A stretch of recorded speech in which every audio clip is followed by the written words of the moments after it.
Number 1. For some insight, I'm a 25-year-old female.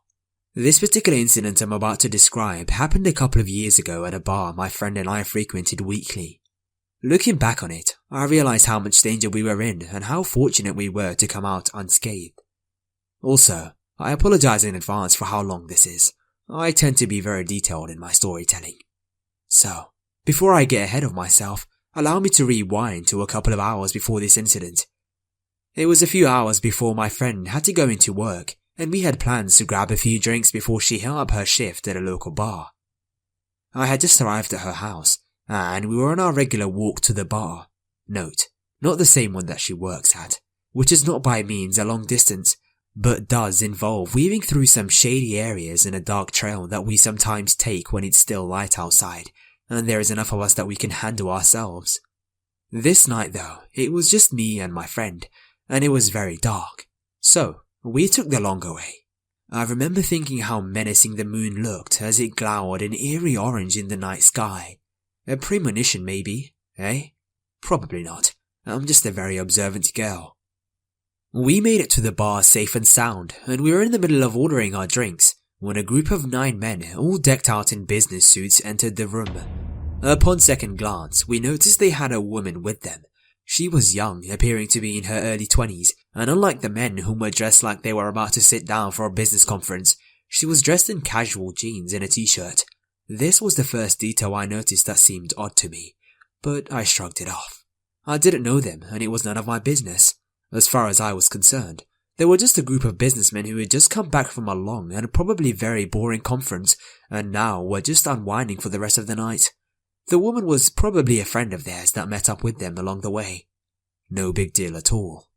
Still, they stood out like a sore thumb, and so every so often we would look over at them to find that they were already staring in our direction. Okay, fine. They probably just sensed we've been paying closer attention to them than normal. We paid no more attention and chatted amongst ourselves about the things we usually do. Work, our social lives, our love lives.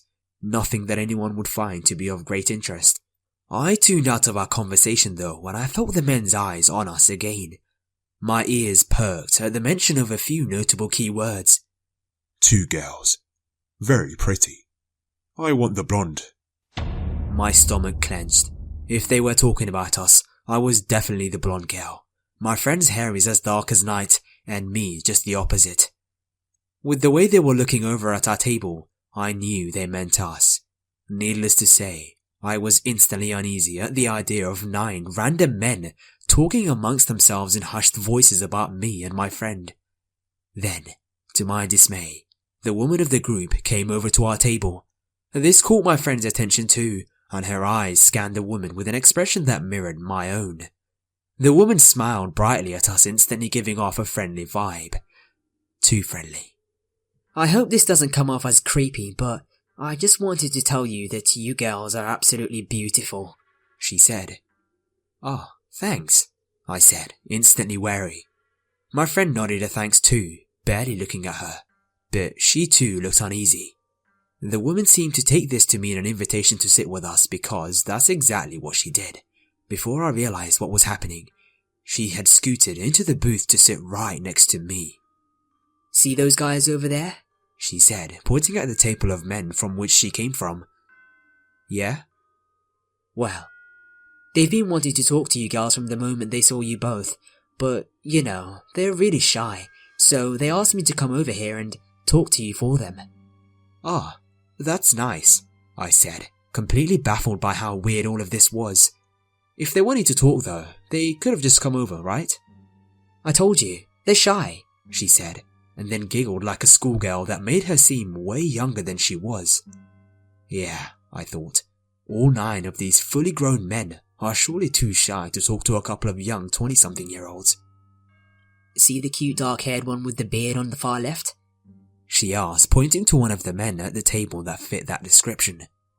He's been dying to ask you out, she said to me, and then pointing to another guy, she proceeded to gush to my friend about how he was interested in her as well.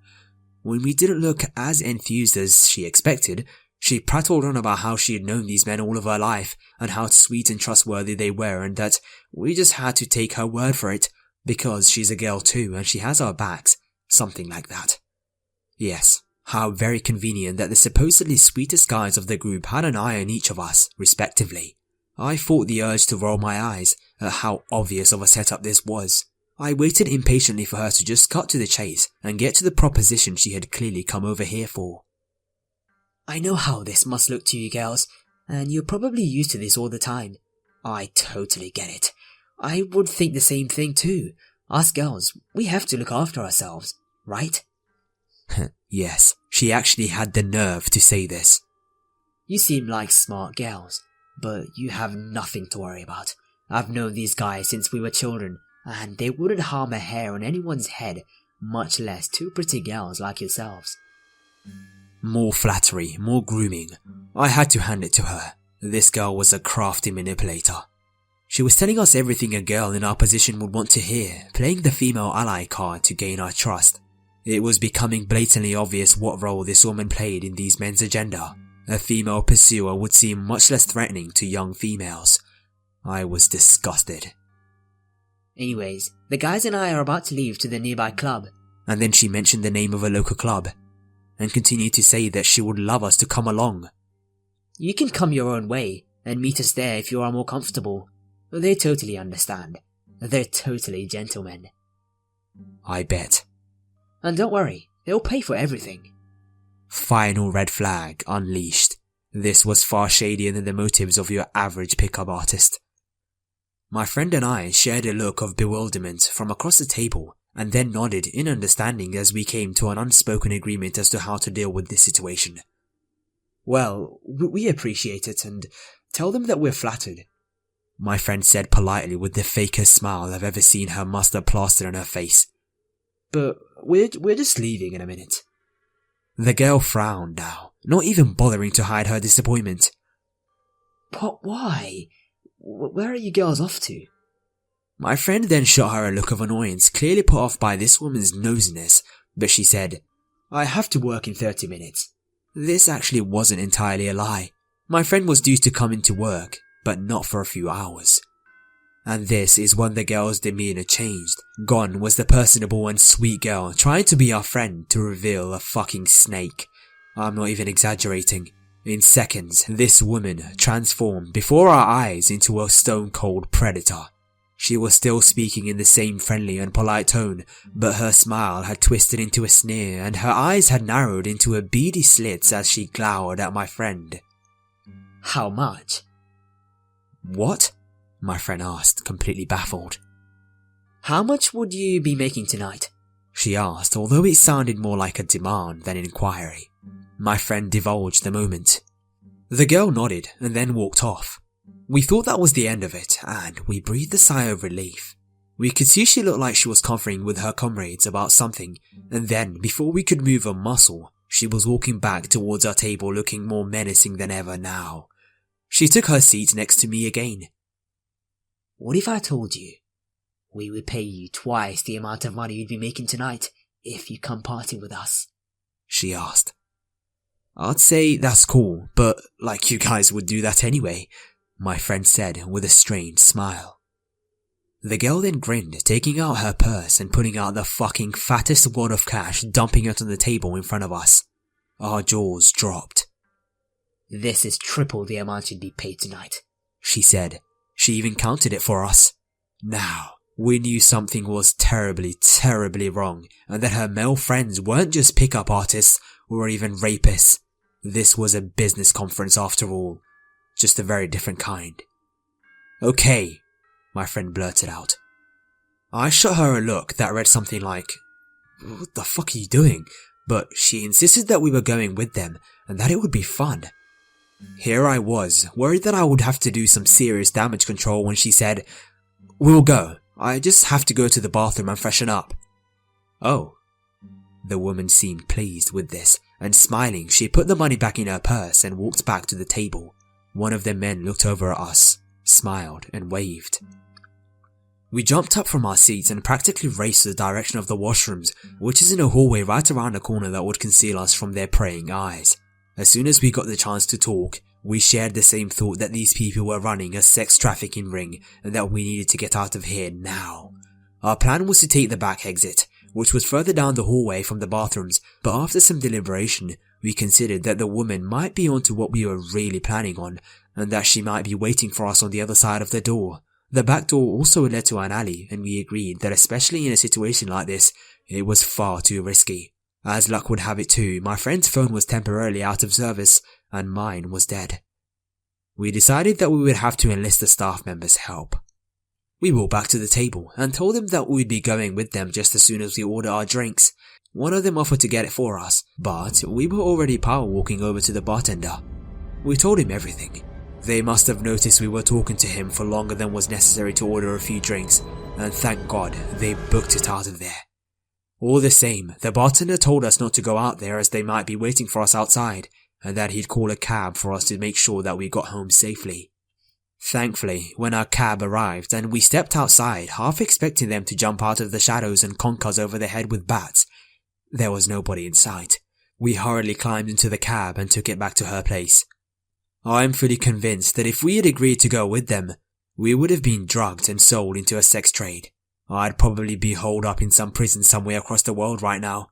The suits, the business-like nature of their meeting, the woman they sent to try to gain our trust, the bribery. This was some seriously shady shit. The final nail in the coffin though, a week later, a girl from the area was declared missing, and her body was found dumped in a creek outside of the city a month after this incident. Apparently, the last she was spotted was in that fucking area of town. I don't know if there's any connection to these two events. They very well could have nothing to do with each other, but I can't help thinking there was. Edit. In my collection of this event, there was a specific detail I forgot to include in this story. In addition to the woman trying to lure us away with temptations and playing the female ally, one of her other games was pulling the lone female card by trying to guilt us into going with them on the pretense of her being the only girl in the group and how boring her nights would be if we didn't go. It's a small detail, but it uncovers yet another layer of manipulation she had used to try to get us to come with her. Of course, that tactic didn't work on us either. Number 2. I am a small girl, standing about 5'4" and only weighing around 84 pounds. I'm also 17 and a senior in high school, so I'm still living with my dad who has a heart condition. I never really go out much and prefer to stay home most of my time. Well, in the beginning of January of this year on a Monday, I came home from school like normal. My dad was in his chair in the living room like always, watching TV. He asked me how school was, and we had a nice conversation, and then his friend, who's 9 months pregnant, came over asking if he wanted to ride to the store. No one in our house could drive, so he said yes. I was left alone, something not out of the ordinary. I put on my earbuds and started listening to Pandora as I pulled out some of my homework to work on. After a while, I'm not really sure how long, but after some time, my dog Lily, a small 3-year-old long-haired chihuahua, started barking. I took out my music and got to see what it was that she was barking at, thinking maybe another skink got into the house, but she was looking at the door. I then heard a knock, and being home alone, I didn't answer right away. I looked through the small window next to the door when I heard it again, and I didn't see anything.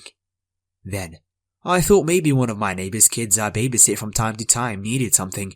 They were small enough that I wouldn't see them through the window. Still, being cautious, I cracked open the wood door, only peeking out to see who was there. Standing on the other side of the glass screen was not a child, but a grown man. How the hell did I not see him from the window? He was taller than me by a couple of inches, but I'm not sure exact, and was definitely bigger than me. He was an African American man, and looked to be about in his late 20s or early 30s. I knew almost everyone in my neighborhood, and I did not recognize him. Can I help you, sir? I asked him, trying not to show how uneasy I was. I'm looking for a crazy redhead that lives here, he said, and I was really confused. I'm sorry, you've got the wrong house. My dad and I lived here for 5 years, and none of us have red hair. I said. It was the truth, and I was hoping he'd go away seeing that I'm home alone, and I'm really uncomfortable at this point. He then pulled out a cigarette and lit it. Yeah, right? I'm really good at reading people, you know. Honestly, I don't know who you're talking about, sir. Now, something fell off, but I stayed calm. He takes the cigarette from his mouth and looked down at me. Whatever. I'm gonna borrow your porch. I then locked and shut the door, really freaked out now, and I don't know if it's because I scare really easily or the vibes I was getting from this guy. I then went to the other side of the house and locked that door too before grabbing my pocket knife just in case and calling my dad. I told him what had happened and that the guy might still be on the porch, and my dad informed me that he was only 2 minutes away and that I needed to stay calm.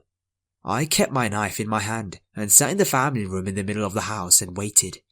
My dad's friend came in first and told me that they found the guy looking into the windows and trying to get into the house, but it's okay now because dad was taking care of it. Hearing that, I started shaking. So, the whole time I was waiting for my dad, he was trying to break in. My dad came in and said that the guy had left, but I needed to stay inside and that he's gonna check outside around the house. His friend went with him and I was left alone once again. What ifs kept running through my mind, and I got up to look out the window. I saw the man in front of the house heading down the street. It took me a moment to realize the bike he was on was the one that I got from my sick grandma for Christmas. I started crying a bit and slid down to sit on the floor to calm myself. I heard police sirens a moment later and got up to see 3 cops had the man pinned to the ground 2 houses away. Almost my whole neighborhood came out to see what was going on, and phones were out recording it. I called my dad again to see if it was okay for me to leave, and he told me yes, and he's out with the cops. Crying, I ran to my dad. He was breathing heavy and was in a bad shape like he was previously in a fight or something, and the medics were trying to convince my dad to get into the ambulance. One of the cops looked pretty bad too, and it turns out the stranger they now had in a body suitcase had beat up a cop and tried to go after my dad. All my dad wanted was for the guy to leave and give my bike back. The man kept repeating over and over again that the bike was his and that we stole it from him, and that apparently he had a heart condition and that this whole thing was police brutality and that he was innocent. I just stood there in shock. I saw another neighbor talking to the cops, saying that he'd seen the man looking into the windows for 30 minutes before he knocked on the door, and he thought that maybe he knew my dad.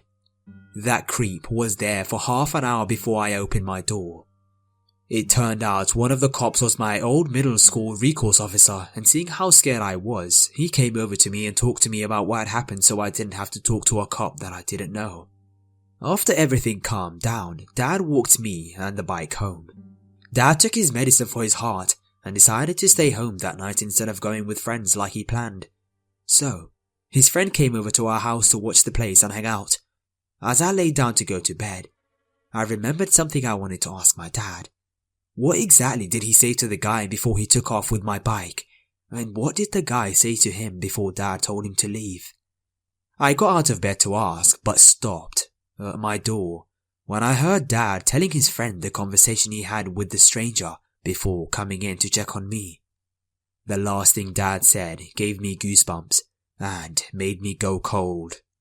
He said to his friend with what sounds like fear in his voice, "Who would want to rape my girl?" Needless to say, I cried myself to sleep that night. Number 3. I still kick myself for this. So, about 10 years ago, I was a lowly undergraduate working in a local pub for extra cash. It was a proper East End old man's pub, the type that is rapidly disappearing. The drinks were cheap and the locals were in every night for a chat. I loved it. It was a great fun. One night, I was working and this huge guy comes in. Seriously, like filled the door frame large. As with all my locals, he immediately got a nickname, Meathead. He proceeds to spend the night propping up the bar, drinking and making small talk, telling me that he's moved back in the area after some time away. As the night went on, he got progressively more drunk and started telling me about how his wife had divorced him, how badly she had treated him, and how hard he had worked as a lorry driver to keep her happy. As a bar manager, I was pretty used to these sort of sob stories, and I saw it as part of my job to lend an empathetic ear. I had also recently experienced a very traumatic breakdown of a long-term relationship, so I was happy to have someone to bitch out my ex to. I guess we all know where this is going, right? Yes. He started coming in all the time, and yes, he got very, very friendly, but honestly, as any female who has ever worked in a pub will tell you, this is standard practice. All you have to do to warrant this type of attention is pour the pints and have a vagina, so it didn't really give me any concern. That was until he started waiting for me after work to walk me home. I didn't want him to do this, but he wouldn't really take no for an answer, and I thought that given I only lived about 20 meters from the pub with 3 other people, it'd be okay. Wrong. Shortly after, he started walking me home every shift. His behavior in the pub got worse, and he would get more drunk and sometimes even threaten other customers for looking at me the wrong way. I started to get my flatmates to come and meet me after my shift so that he didn't need to walk me home. Eventually, he started a big fight in the pub on a Saturday night and punched 2 security guards and got barred. I, by this time, was looking for a better job for the summer and got offered a new one in the city. More money, more tips. I was relieved, and for a while, I didn't see him. Okay, so here comes the stupid part. After our exams, my friends and I went out and got smashed. I mean, really smashed. We were in this bar opposite my house, and out of nowhere, this guy appears. Explaining that I'd just finished my final ever exams, he buys a bottle of champagne, and in my drunken state like an idiot, I drank that too. Inevitably, he tried to kiss me, and stupidly, I allowed it to happen. Then, he starts crying, saying how much he liked me and how much he had missed me. I could barely even stand up. At this point, my flatmate, who knew what a creep this guy has been, drags me off and says, "What the fuck are you doing? We're going home." He follows us out the bar and asks me for my phone number.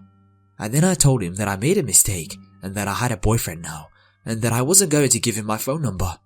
He went mental, screaming and crying and calling me yet another dirty whore. So, we run over the road and into our house. Next day, bang bang bang. My flatmate goes to answer it and it's Meathead, so she tells him that I'm not here and that he should go away. Same thing next day and the day after, until after about a week I shouted out the window to him that if he didn't fuck off I'd call the police. Then, the letters started, then the flowers. I should have gone to the police, but I blamed myself for what was happening, if I hadn't been so stupid. Anyway, 2 of my flatmates were Italian, and as their semester had finished they moved out. Then, my other flatmate went travelling around South America, leaving me alone in the house for 3 weeks before I moved. I was freaking out, and so I spent a lot of time staying at friends and avoiding being in the house alone. Eventually though, I had to go and get some new clothes / do my washing. Anyway, I came home to find that my flat had been broken into, so I phoned the police. They asked me to check what had taken place, when I realised that not only had nothing been taken out, but the only thing that was out of place was my underwear drawer being open and my bed looking like it had been slept in. I finally lost it and told the police what had happened. They said that they would look into the Meathead, and in the meantime, I gathered my things and moved out into another area of London. When the police got back in touch with me, what they said absolutely floored me. Meathead had not been away as he told me, but rather, he had been in prison for the attempted murder of his wife. Hey guys, it's the Grim Reader. So, thank you very much for listening to this video. If you enjoyed, why not check out my other videos by clicking on the links on the screen. Also, don't forget to like, subscribe and share. Thanks a lot for listening.